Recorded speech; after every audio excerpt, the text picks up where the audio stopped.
Hey, in today's video we're going to take our jump and fall states, make them even better by adding Coyote Time and jump buffer.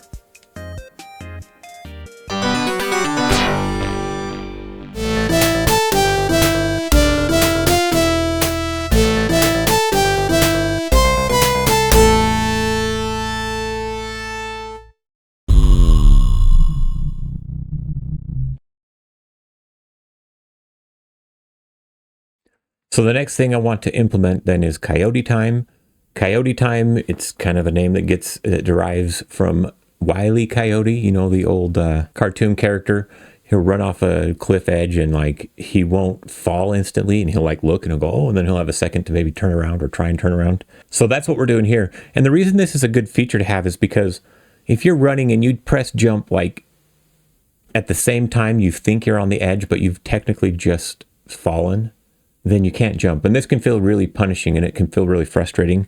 And even though we're not building like an ultra precision platformer, this is still going to make the game feel a lot better to play. And it's fairly straightforward to implement. Now, the way we're going to implement it in our code and in our game is in the fall state, because we've split it up this way. This is obviously the instance when we want to see if we can jump even though we just fell, right? And so what we're going to do is we're going to add some variables here to our fall state that we can use to kind of configure how forgiving this Coyote Time is. So we'll export a variable.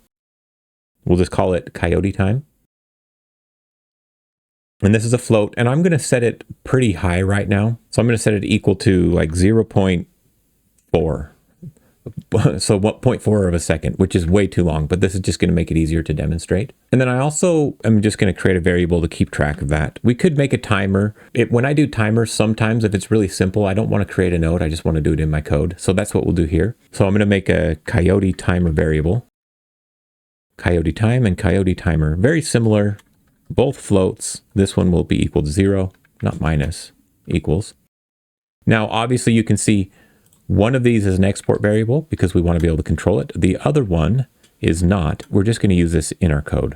So here's what we will do. Whenever we enter this state, right, we're going to set our Coyote Timer to the Coyote Time variable. So we're going to say Coyote Timer equals Coyote Time. Okay, so that means Coyote Timer is going to be set at 0.4. Okay, and then we're going to come down to our process function. Process is a good place to handle timers because this is, you know, going to be the thing that is always going along with our frame rate. So we're going to just say Coyote Timer, not Coyote Time, but Coyote Timer minus equals delta. Okay, so delta is this value here, which is the amount of time that's passed since the last process call. So we're just going to count down our Coyote Timer just like that. So this means that the Coyote Timer is going to get smaller and smaller. Eventually it'll be a negative number. We could stop it if it's negative, etc. But because we're only running this while we're in the fall state, I'm not really concerned about it. It can keep going. And there we go. We've got this set up just fine. But this doesn't allow us to jump yet, right? We don't have any way to jump. So what we can do is in our handle input, we're going to try and handle the jump. So we're going to say if event dot is action pressed jump. And I'm just going to explain because I do it a lot. I add this extra space. This is totally not needed, and some might even hate that I do that. I just like how it reads. So you can fight me if you want, but I don't know where you are and I'm way over here. With this jump action pressed, obviously we could just jump. In fact, let's just do that for fun. Let's just return jump. So now this is like infinite jumping. We can just keep jumping. Wee, wee. Sorry, I'm getting carried away. That was kind of fun. Okay, so there we go. We can just keep jumping, which I'm going to just point out that this might not work super well. Let's go to our jump state. I just noticed a flaw in this that I haven't noticed before.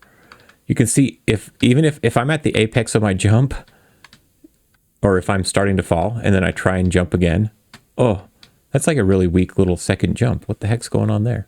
I don't really want that because eventually we're going to implement a double jump and that's going to feel kind of yucky. And honestly, I think that's due to a flaw in how I implemented our jump code. Let's just look at this real quick. Yeah, I did minus equals. I don't want that. I'm going to say equals minus jump velocity. That's going to make it feel a lot better.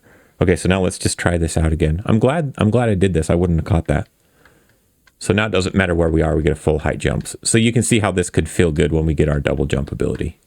So secretly we have like infinite jump ability right now, which is super OP in a Metroidvania. You might as well make not a Metroidvania if that's the ability, but there we go. Okay, we got our jumping fixed up a little bit. Okay, so back to our fall. What were we even doing? I got us totally sidetracked with that bug. Oh yeah, Coyote Time. Okay, so in our hello, McFly. So if our handle input, if action is press jump, we can jump again. Obviously, we don't quite want that, right? Here, we're specifically trying to handle Coyote Time. We'll also be able to handle double jump, but that's going to be in a future chapter, even when we get to advanced player controls. We're going to put another if statement under here. So if they press jump, then what? Well, let's check. If our Coyote timer is greater than 0. Okay, this tells us that we still have a little bit of that grace period left, right? Because it started at 0.4 and it's getting smaller and smaller. So if that's true, then we can return jump. Okay, and for those of you who might really want to double jump, you can just add to this condition a couple of other checks. So you would need to know, like, does the player have double jump? And if so, have they already jumped? So there's a clue on how you might be able to implement it. And because otherwise you're going to just have to wait. And I might not get here for, I don't know when I'm going to get to double jump. Note to future people watching this video from the future, you probably already have the double jump video available to you today on Michael Games. Okay, so here we go. We've got our Coyote timer hooked up. So now what we can do is if we just run our game, we shouldn't have the ability to, well, we do. We don't. Oh no, what did I do wrong? Okay, when I fall, there's a known bug actually. So let's just demonstrate this by walking off an edge first. Okay, I'm gonna let these things disappear.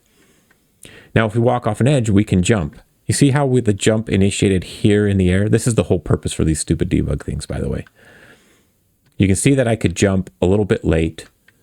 Now, there's a problem though, right? Because it still works. Like anytime I enter the fall state, I can do that. I've got a 0.4 seconds to be able to jump again. Okay.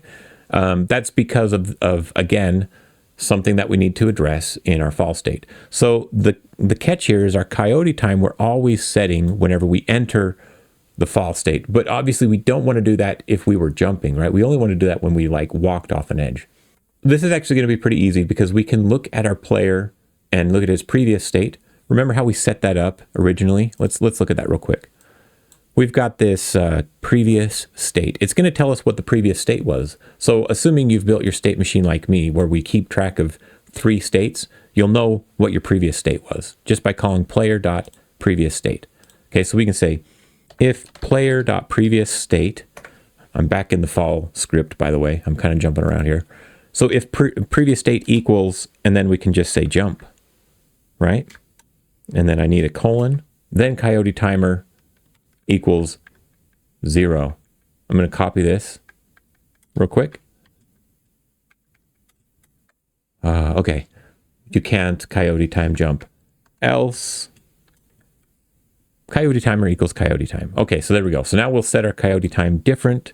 So now when we run and jump off of an edge, we can do our Coyote time jump. But if we try and do it here from a jump, you can see I can no longer do that second jump. Okay, so there we go. We've now implemented Coyote time. Really, the only thing that remains is to adjust that Coyote, let's see where it's fall state, the Coyote time.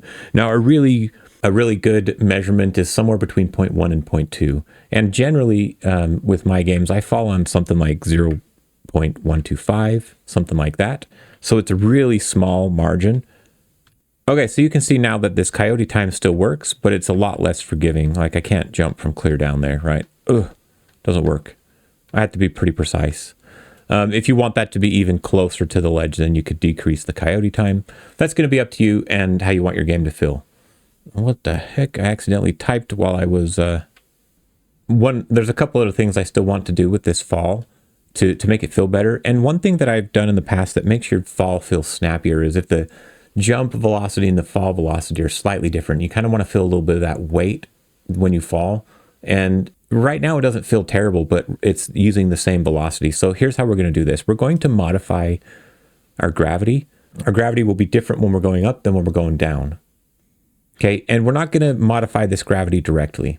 what we're going to do is we'll just add a second variable here, and we're going to call this the gravity multiplier, which will be a float, and this will just equal 1 by default. So if we multiply this by this, then it's not going to make a difference, right? It's going to be the same number, but that's okay. So let's go down here to our physics process, and here where we're doing this gravity bit of code, we're just going to multiply this by the gravity multiplier. Okay, so it's not going to do anything right now. And then here's what we will do. We'll go back to our fall state. And I'm going to, at the top, make a new export variable for this. You don't have to. It could just be hard-coded. You can do whatever you want. But I'm going to make a fall gravity multiplier, like so. And I'm actually just going to set this to a value that works good. And it's 1.165. Okay. So that's only slightly bigger than 1. That means more gravity. And while I'm at it, I'm going to set this to my default. Okay, clean up my code. And then what we can do is when we enter the fall state, okay, right here, we can go to our player and set, not the payer, the player dot gravity multiplier equals fall gravity multiplier. Just like that, okay? This is going to mean that when we enter the fall state, we're going to increase the gravity on the player. And then what we need to do is when we exit this state down here, we just need to reset that. So we're going to go player dot gravity multiplier equals 1.0. Okay. Now we don't need to really do anything else with the gravity multiplier in any other states right now, but we could if we wanted to. Like if you had a float state, then maybe all you do is when you enter the float state, you just set the gravity multiplier to like 0.2 or something. And so now gravity is really light on your player. There's just different ways that you could utilize this, but this allows us to make minimal change to our gravity code, and we can just add a multiplier to it, okay? You could also, alternatively, you could do your gravity code here within this script, but gravity is one thing that I kind of want to keep in the player for the most part. So there we go. So let's just go ahead and test how this feels. It's going to change the feel of our jump just ever so slightly. You can see that he kind of falls a little bit quicker than he goes up. Okay, and that's going to add just a little bit of snappiness to your game feel. We could come over here to our fall state and like, let's try pumping this up for fun to like 2, close to 2. I'm going to save that and then go back. You can see that that's a lot faster of a fall. Boom, boom. So play around with that all you want, but I just know that that value that we used is pretty good. It's just a subtle increase, and I believe I got this number from somebody who analyzed Super Mario Brothers, so it's kind of based on that, I think. But there we go. Now we've got a little bit of extra game feel on our jump that you can manipulate. Okay, there's one last thing I want to do, and it's a jump buffer, okay? And so what the jump buffer is for is it's kind of like Coyote Time, where you have a split second after you've started falling and left a platform that you can still jump. Jump buffer is used for when you hit the ground, you've been falling, and when you hit the ground, let's say you hit jump just a split second before you hit the ground. And so what would happen is you're in the fall state, you can't jump, so you're not going to jump. But you were so close to hitting the ground that you were just trying to maybe precisely time a jump to dodge the next projectile coming at you. But because you pressed it a split second early, you don't jump, you get hit by the fireball and you're dead. And you're like, I hate this stupid game, right? Okay. We're going to try and mitigate that just a little bit, that with this fall buffer. Or jump buffer. So going to our fall state, let's come up here and we'll export yet another variable. And this variable we'll call our jump buffer time. And I'm going to leave this pretty small. Let's put it at 0.2 for now. You're probably going to want something a lot like the Coyote Time. Okay. So this is a little bit more graceful right now. And then we will have another timer. So I'm just going to copy this and rename it from Coyote Timer to buffer timer. Like that. Okay. And then we'll come down to our process function. Once again, I'm going to copy this, and instead of the Coyote Timer, we'll update the buffer timer. Now what happens is you might be thinking, well, when do we set our buffer timer? Should we set that when we enter? No, we don't, right? Because how we're going to use this buffer timer is anytime the player presses the jump key, we're going to reset the buffer timer to this 0.2. and then it's going to decrease. And then when we hit the ground, we'll just check. If the buffer timer is greater than 0, that means that the player just pressed the jump key, so we can go ahead and let them jump again, right? Otherwise, just continue as normal. So we're going to come down to our handle input code here, and we've already got a bit of code which says if event is action pressed, right? So if they press the jump, then we do this Coyote Time stuff. But we can ignore, or we can add more to this. So we're going to have more code down here. So if this Coyote Timer code doesn't execute, then we're going to say this. Else, we'll just say buffer time or buffer timer equals, and then it's what, jump buffer. Oh my gosh, I can't say it. Jump buffer time. Okay, there we go. So we're going to set our buffer timer. And then what we've done up here or down here in our physics, it's already subtracting. Okay, so here we're setting it every time they press jump, and then here we're subtracting it constantly. So now we just need to handle that. And in our physics process is where we detect if they're on the floor. So what we can do is, if they're on the floor, before we return idle, let's go ahead and do this. And I'm going to keep this player debug indicator right now. We're going to say if buffer timer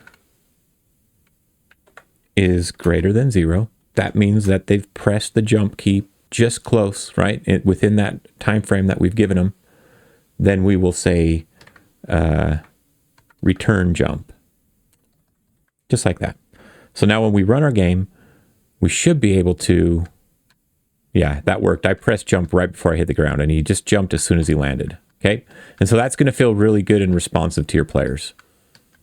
And yeah, with that, I think we've wrapped up everything I want to teach you in this tutorial. So we've created not just a simple jump and fall state, but we've really done some extra work to refine them. And so I hope that you've gotten some clues from this, not only about how to make your jump feel more responsive, but also on how to use the state machines, how to simplify some of the code. Let me know if you think of any other better ways we can do some of the things we've done. In the next video, what we're going to be doing is we're going to add a one-way platform. We're going to make it so that we can crouch, and really to be able to utilize that one-way platform, we're also going to implement the ability that when you're crouching on a one-way platform, then you can jump down through it.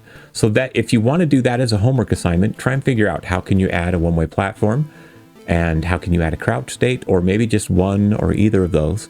Then go ahead and try that out. Maybe play around a little bit more with the jump. Maybe you want to add like a special glide ability like we mentioned. You know, do what you want, but go ahead and continue to build on these states and get ready for the next video. I want to give a huge shout out to Patreon supporters for all the support you give me and helping making this channel possible for me to keep going. And as always, we'll see you next time.